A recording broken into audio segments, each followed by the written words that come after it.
Hi hello வணக்கம். நான் உங்கள் சசிகுமார்.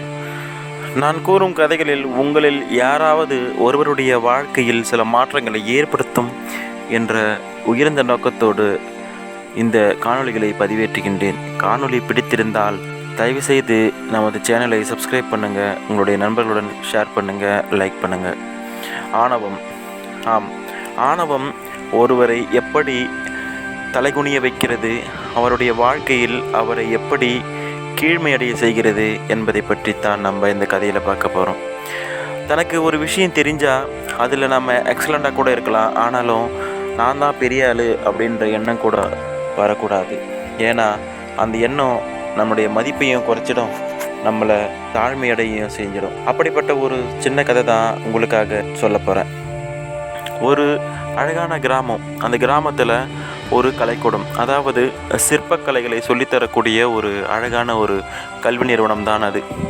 அங்கு பல ஆயிரக்கணக்கான மாணவர்கள் படித்து கொண்டிருக்கிறார்கள். அந்த கல்வி நிறுவனம் எப்படி பெயர் பெற்றது என்றால், வெளிநாட்டிலிருந்து பல மாணவர்கள் வந்து அங்கு தங்கி கல்வியை கற்று சிற்பக்கலையை கற்று செல்லும் அளவிற்கு அந்த கலைக்கூடம் பெயர் பெற்றது. அப்படிப்பட்ட அந்த புகழ்பெற்ற கல்லூரியில் பயிலும் சில மாணவர்களில் ஒருவன் மிக தனித்துவமான மாணவனாக விளங்கினான். அனைத்து கலைகளிலும் தேர்ச்சி பெற்றான். ஆசிரியர்கள் கூறும் அனைத்து அறிவுரைகளையும் ஏற்று அவன் சிற்பக்கலையில் வல்லவனானான். அந்த கல்லூரியின் பெயரை காப்பாற்றுவதற்காகவும் புகழை மேலும் பரப்பச் செய்வதற்காகவும் அந்த கல்லூரி நிர்வாகம் ஒரு மிகப்பெரிய போட்டியை நடத்தியது. பல்வேறு சிற்பக்கலை வல்லுநர்களை வரவழைத்து அதில் வெற்றி பெறுவர்களுக்கு ஒரு மிகப்பெரிய பரிசினை வழங்குவது என்ற முடிவு செய்யப்பட்டது. அவ்வாறே போட்டி நடைபெற்றது. போட்டியில் இவர்கள் எதிர்பார்த்ததைப் போலவே அவர்களின் கல்லூரியை சார்ந்த அந்த மாணவன் வெற்றியும் பெற்றான். அந்த மாணவன் பெற்ற வெற்றியால் கல்லூரியின் புகழ் ஓங்கவே கல்லூரி நிர்வாகமும் அந்த மாணவனை கௌரவிக்க வேண்டும் என்று விரும்பி அந்த மாணவனுக்கு ஒரு பாராட்டு விழாவை நடத்தியது. இந்த பாராட்டு விழா மேலும் பலரது புகழ்ச்சி இவை அனைத்தும் அந்த மாணவனின் கர்வத்தை அதிகமாக்கியது. அவன் ஆணவ எண்ணம் அவனுக்கு தலைமையில் ஏறியது. அவன் தான் பெரியவன் என்ற எண்ணத்தில் உலவி வந்தான். இப்படி அவன் செய்கை நாளடைவில் மாறிக்கொண்டே போக அவன் தனக்கு கல்வியை கற்றுத்தந்த ஆசிரியரையும் மதிக்க தவறினான். தனக்கு கல்வியை கற்றுக் கொடுத்த குருவையே அவமதித்த அந்த மாணவன் தான் பெரியவன் என்ற தலைகணத்தில் சுற்றித் திரிந்தான். அப்போது அவனால் அவமதிக்கப்பட்ட ஆசிரியர்கள் ஒருவர் அந்த மாணவனுக்கு சரியான பாடத்தை கற்பிக்க வேண்டும் என்று விரும்பினார். அதனால் அவர் தனக்கு தெரிந்த ஒரு சிற்பியை சென்று பார்த்தார். அந்த சிற்பியோ படிக்காதவர். எந்த ஒரு புகழ்பெற்ற கல்வி நிறுவனங்களிலோ அல்லது புகழ்பெற்ற ஒரு ஆசிரியரிடத்திலோ கல்வி கற்காதவர்.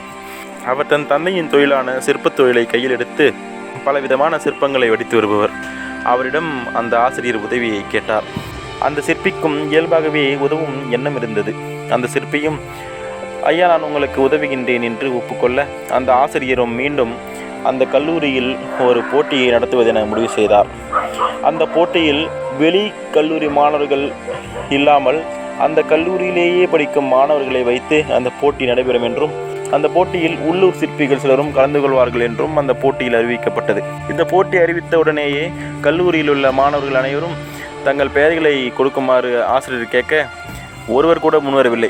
ஏனென்றால் அந்த மாணவன் தான் தலைச்சிறந்தவனாயிற்றே, அவனை எதிர்த்து நம்மால் வெல்ல முடியாது என்ற தாழ்மை எண்ணம் கொண்டு யாரும் முன்வரவில்லை. ஆனால் அந்த மாணவன் மட்டும் பெயரை கொடுக்க அந்த மாணவனை வெற்றி பெற்றான் என்று அறிவிக்கப்பட்டது. தன்னை எதிர்த்து யாரும் போட்டிக்கே வரவில்லை என்ற ஆணவமும் கர்வமும் தலைக்கேறிய அந்த மாணவனுக்கு பாடம் புகட்ட வந்தார் அந்த சிற்பி அங்கே. அந்த சிற்பி அந்த கல்லூரிக்குள் வந்தார். மாணவனே, உன்னை போன்ற சக மாணவர்கள் உன்னோடு போட்டியிடவில்லை என்று நீ வெற்றி பெற்று விட்டாய் என்று நீயே தலைகணம் கொள்ளாதே. நான் எந்த ஒரு பாடசாலைக்கும் செல்லவில்லை, எந்த ஒரு மிகப்பெரிய கல்லூரிக்கும் செல்லவில்லை. ஆனால் நானும் ஒரு சிற்பி. என்னோடு போட்டி போட திறமை இருக்கிறதா என்று அந்த சிற்பி அந்த மாணவனின் ஆணவத்தை மேலும் கிளறிவிட்டார். அடே மூடனே, நான் படிக்கும் இந்த கல்லூரியில் எனக்கு பாடம் நடத்தும் ஆசிரியர்களே என்னை எதிர்த்து போட்டி போட தயங்குகின்றனர். ஆனால் நீயோ ஒரு படிப்பறிவற்றவன், உன் சிற்பக்கலையை முறையாக கல்லாதவன். நீ என்னை எதிர்த்து போட்டி போட்டு வென்று விடுவாயா என்று ஆணவத்தோடு கேட்க, சிற்பியும் முடிந்தால் என்னை வென்றுவார், இல்லை என்றால் உன் தோல்வியை ஒற்றுக்கொள் என்று கூற மாணவனும் போட்டிக்கு ஒப்புக்கொண்டான். போட்டியில் ஒரு அழகிய பெண்ணின் சிலையை வடிக்க வேண்டும் என்ற நிபந்தனை வைக்கப்பட்டது. இந்த பெண்ணின் சிலையை ஒரு குறிப்பிட்ட சில மணி நேரங்களுக்கு முன்பாகவே வடிக்க வேண்டும் என்றும் அதில் விதிமுறைகள் விதிக்கப்பட்டன. மாணவன் அழகான ஒரு பெண் சிலையை வடித்தான். அந்த சிலையின் முகத்தை கண்ட அனைத்து மாணவர்களும் ஆசிரியர்களும் இந்த மாணவன் தான் கண்டிப்பாக மீண்டும் வெற்றி பெற போகிறான், இந்த சிற்பி கண்டிப்பாக தோற்று விடுவார் என்ற முடிவுக்கே வந்துவிட்டனர். மாணவனோ ஒரு அழகான பெண் சிலையை செதுக்கிவிட்டான். ஆனால் சிற்பியின் சிலையோ யாருக்கும் புரியாத புதிர் போன்றதாக இருந்தது. ஆம், மாணவன் தான் செதுக்கிய சிலையின் அழகைக் கண்டு இங்குள்ள அனைவரும் வாய் திறந்து பார்க்கின்றனர். ஆனால் முட்டாள் சிற்பியே, நீயோ என்ன என்றே புரியாத ஒரு சிற்பத்தை இங்கு செதுக்கி நான் தான் பெரிய ஆள், என்னை விட யாரும் பெரிய ஆள் இல்லை என்று உன்னுடைய திமிரை காட்டுகின்றாயா என்று கேவலமாக பேசித் திரிந்தான். அப்போது உடனே அந்த சிற்பி தான் வடித்த சிலையை தலைகீழாக திருப்பி வைக்கின்றார். அதை பார்த்தவுடனேயே அங்கிருந்த அனைவருக்கும் ஒரே ஆச்சரியம். ஆம், இதுவரை அவர்கள் கண்டிராத ஒரு பேரழகு.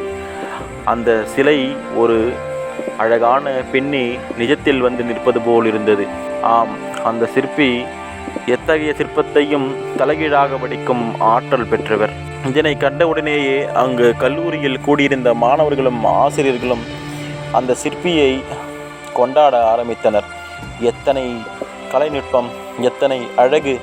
இப்படி தலைகீழாக ஒரு சிற்பத்தை செதுக்குவது யாராலும் இயலாது. இவர் சிற்பிகளிலேயே தலை சிறந்தவர் என்று கூறி அவருக்கு புகழாரம் சூட்டினர். வெற்றி தொகையையும் அவருக்கு கொடுக்கப்பட்டது. வெற்றியாளனாக அவரும் அறிவிக்கப்பட்டார். தான் பெரியவன் என்று கர்வத்தில் சுற்றித்திருந்த அந்த மாணவனோ வெக்கி தலைகுனிந்தான். அவனுடைய ஆணவம், அவனுடைய திமிர் பேச்சு அனைத்தும் அங்கு காணாமல் போச்சு. இறுதியில் அந்த ஆசிரியர் அந்த மாணவனை அழைத்து, உன்னுடைய ஆணவத்தை அடக்கி உனக்கு தகுந்த பாடம் கற்பிப்பதற்காகவே நான் அந்த சிற்பியை இங்கு வரவழைத்தேன். நான் எண்ணியவாறே உன்னுடைய ஆணவம் அழிந்தது, நீயும் தோற்று தலைகுனிந்தாய்.